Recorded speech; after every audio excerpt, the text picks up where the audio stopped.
PIA की new Gwadar international airport के लिए 1 जनवरी की पहली कमर्शियल परवाज को भी मनसूख कर दिया गया है। मजीद जान लेते हैं डॉन न्यूज़ के नुमाइंदे सैयद वसीम से। Waseem, new Gwadar international airport की इफ्तिताही तकरीब एक बार फिर मनसूख कर दी गई?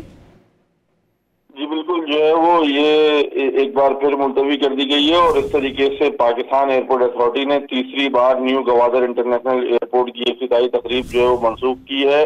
जराये का कहना है कि वजीर हवाबाजी की अदम दस्तियाबी के बायस न्यू गवादर इंटरनेशनल एयरपोर्ट की तकरीब को मनसूख कर दिया गया है। PIA ने न्यू गवादर इंटरनेशनल एयरपोर्ट के लिए 1 जनवरी को शेड्यूल पहली कमर्शियल परवाज को मनसूख कर दिया है।